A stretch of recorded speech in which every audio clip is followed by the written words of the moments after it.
ದೆಹಲಿಯ ರಾಮಲೀಲಾ ಮೈದಾನದಲ್ಲಿ ಕಾಂಗ್ರೆಸ್ ಹಮ್ಮಿಕೊಂಡಿರುವಂತಹ ಮತ ಕಳವಿನ ಬಗ್ಗೆ ಬೃಹತ್ ಸಮಾವೇಶದ ಕುರಿತು ನಮ್ಮ ಜೊತೆ ಮಾತನಾಡೋದಕ್ಕೆ ಹರಿಯಾಣದ ಉಸ್ತುವಾರಿಯಾಗಿರುವಂತಹ ಜೊತೆಗೆ ಕಾಂಗ್ರೆಸ್ ಹಿರಿಯ ನಾಯಕರು ಹರಿಪ್ರಸಾದ್ ನಮ್ಮ ಜೊತೆ ಇದ್ದಾರೆ. ಸರ್, ಈ ಕಾರ್ಯಕ್ರಮವನ್ನು ತಾವು ಹೇಗೆ ನೋಡ್ತೀರಿ ಅಂತ? ಇದೊಂದು ಐತಿಹಾಸಿಕವಾದ ಕಾರ್ಯಕ್ರಮ.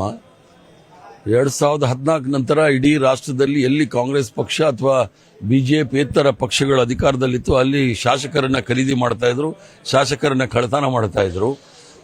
ಆಪರೇಷನ್ ಕಮಲದ ಹೆಸರಲ್ಲಿ ಈಗ ಅದೆಲ್ಲ ಮುಗಿದೋಗಿದೆ. ಕಳ್ಳತನ ಮಾಡಲಿಕ್ಕೆ ಶಾಸಕರು ಯಾರು ಇಲ್ಲ. ಆದ್ರಿಂದ ಮತದಾರರ ಪಟ್ಟಿಯಲ್ಲಿ ಮತದಾರರ ಹೆಸರುಗಳನ್ನ ಕಳ್ಳತನ ಮಾಡಿ ಇವರು ಸರ್ಕಾರವನ್ನು ರಚಿಸುವ ಪ್ರಯತ್ನ ಮಾಡಿದ್ದಾರೆ. ದೊಡ್ಡ ಉದಾಹರಣೆ ಅಂತಂದ್ರೆ ಹರಿಯಾಣ ಮತ್ತು ಬಿಹಾರಲ್ಲಿ ಇವರು ತೆಗೆದುಕೊಂಡಿರ್ತಕ್ಕಂಥದ್ದು 19% ಮಾತ್ರ ಮತಗಳನ್ನ, ಅವರಿಗೆ 94 ಸೀಟ್ ಇದೆ. RJD ಅವರು 23% ತಗೊಂಡು 35 ಸೀಟ್ಗಳು ಗೆದ್ದಿದ್ದಾರೆ ಅಂತ ಹೇಳಿದ್ರೆ ಇದು ಮತಕಳ್ಳತನ ಅಲ್ಲದೆ ಬೇರೆ ಏನು ಅಲ್ಲ. ಉದಾಹರಣೆಗಳು ಬಹಳಷ್ಟಿದೆ. ಆದ್ರಿಂದ ನಾವು ಎಲೆಕ್ಷನ್ ಕಮಿಷನ್ ವಿರುದ್ಧ ಈ ಒಂದು ಹೋರಾಟ ಮಾಡ್ತಾ ಇದ್ದೀವಿ. ಎಲೆಕ್ಷನ್ ಕಮಿಷನ್ ವಿರುದ್ಧ ಮಾತಾಡಿದ್ರೆ ಭಾರತೀಯ ಜನತಾ ಪಾರ್ಟಿಯವರು ಯಾಕೆ ಉತ್ತರ ಕೊಡ್ತಾರೆ? ಎಲೆಕ್ಷನ್ ಕಮಿಷನ್ ಕೊಡ್ಲಿ.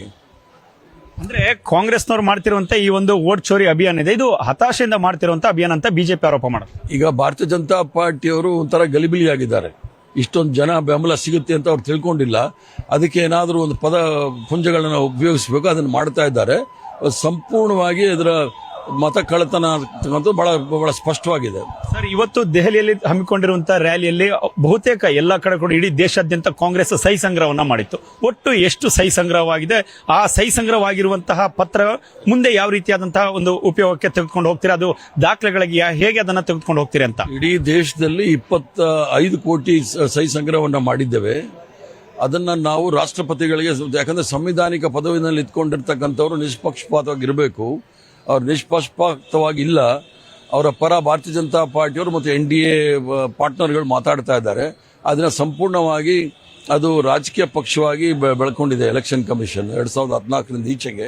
ಅದನ್ನ ಅವ್ರ ಮೇಲೆ ಕ್ರಮ ತೆಗೀರಿ ಅಂತ ಹೇಳಿ ಅವ್ರಿಗೆ ಹೇಳ್ತಾ ಇದ್ದೀವಿ. ಅದೇ 2014 ಈಚೆಗೆ ಕಾಂಗ್ರೆಸ್ ಚುನಾವಣೆಗಳಲ್ಲಿ ಸೋತಂತ ಸಂದರ್ಭದಲ್ಲಿ EVM ಜೊತೆಗೆ ವೋಟಿಂಗ್ ಮಿಷಿನ್ ಬಗ್ಗೆ ಅನುಮಾನವನ್ನು ವ್ಯಕ್ತಪಡಿಸ್ತಾ ಇತ್ತು, ಹತಾಶೆಯಿಂದ ಮಾತಾಡ್ತಾ ಇತ್ತು ಅಂತ ಆರೋಪ ಇದೆ ಬಿಜೆಪಿಯಿಂದ. ಅದೇ ಗೆದ್ದಂತಹ ಸಂದರ್ಭದಲ್ಲಿ ಯಾವುದೇ ರೀತಿಯಾದಂತಹ ಲೋಪದೋಷಗಳಿರಲ್ಲ ಅನ್ನುವಂಥದ್ದು. ಈಗ EVM ಅಲ್ಲಿ ಬಹಳ ಸ್ಪಷ್ಟ ದಾಖಲೆಗಳಿಂದ ಇದೆ.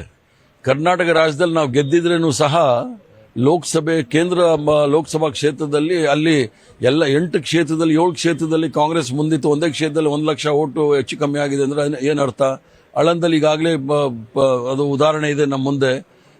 ಹರಿಯಾಣದಲ್ಲಿ ಉದಾಹರಣೆ ಇದೆ. 8 ಕ್ಷೇತ್ರದಲ್ಲಿ 23,000 ಓಟ್ಗಳನ್ನ ಇವರು ದಾಂಧಲೆ ಮಾಡಿದ್ದಾರೆ ಅಂತ ಹೇಳಿ. ಆದ್ರಿಂದ ಹತಾಶೆ ಪ್ರಶ್ನೆ ಇಲ್ಲ. ಇವರು ಸಂವಿಧಾನವನ್ನ ಮುಗಿಸ್ಲಿಕ್ಕೆ ಪ್ರಜಾಪ್ರಭುತ್ವದ ವಿರುದ್ಧ ಇರತಕ್ಕಂತ ಏನು RSS ಅಜೆಂಡಾ ಇದೆ ಅದನ್ನ ಮುಂದೆ ತರ್ತಾ ಇದ್ದಾರೆ. ಅದರ ವಿರುದ್ಧ ನಾವಿದ್ದೀವಿ. ಅಂದ್ರೆ ಕಾಂಗ್ರೆಸ್ ಇದುವರೆಗೂ ಆರೋಪ ಮಾಡ್ತಾ ಇದ್ದಿದ್ದು ಬಿಜೆಪಿ ಮೇಲೆ, ಕೇಂದ್ರ ಸರ್ಕಾರದ ಮೇಲೆ, ಕಾಂಗ್ರೆಸ್ ಮುಕ್ತ ಮಾಡೋದಕ್ಕೆ ಕೆಲವೊಂದಿಷ್ಟು ತನಿಖಾ ಸಂಸ್ಥೆಗಳು ED, CBI, ಹೀಗೆ IT, ಹೀಗೆ ಹಲವು ಸಂಸ್ಥೆಗಳನ್ನ ದುರುಪಯೋಗ ಮಾಡ್ಕೊಳ್ತಾ ಇದೆ ಅಂತ ಆರೋಪ ಮಾಡ್ತಾ ಇತ್ತು. ಈಗ ಕಾಂಗ್ರೆಸ್ ಉಳಿದಿರುವಂತದ್ದು ಕೇಂದ್ರ ಚುನಾವಣಾ ಆಯೋಗ ಮಾತ್ರನಾ ಅಂತ ಕ್ವಶನ್ ಸರ್. ಈಗ ಕಾಂಗ್ರೆಸ್ ಮುಕ್ತ ಭಾರತ್ ಅಂತ ಹೇಳಿ ದೇಶದ ಪ್ರಧಾನಮಂತ್ರಿ ಮೊಗಾಂಬೋ ಹೇಳಿದ್ರು. ಕಾಂಗ್ರೆಸ್ ಮುಕ್ತ ಆಗೋದಿಲ್ಲ ಅಂತ ಹೇಳಿದ್ರೆ ಈ ಎಲೆಕ್ಷನ್ ಕಮಿಷನ್ ಥ್ರೂನೇ ಕಾಂಗ್ರೆಸ್ ಪಕ್ಷ ಸಂವಿಧಾನ, ಡೆಮೋಕ್ರಸಿನ, ಪ್ರಜಾಪ್ರಭುತ್ವವನ್ನ ಮುಗಿಸ್ಲಿಕ್ಕೆ ಹೊರಟಿದ್ದಾರೆ. ಅದರ ವಿರುದ್ಧ ನಮ್ಮ ಪ್ರತಿಭಟನೆ. ಇದಿಷ್ಟು ಕಾಂಗ್ರೆಸ್ ಹಿರಿಯ ನಾಯಕರಾಗಿರುವಂತಹ ಹರಿಪ್ರಸಾದ್ ಅವರ ಮಾತು. ನವದೆಹಲಿಯಿಂದ ರಾಕೇಶ್ ಜೊತೆ ಸಂತೋಷ್ ಹೊಸಳ್ಳಿ, ಪವರ್ ಟಿವಿ.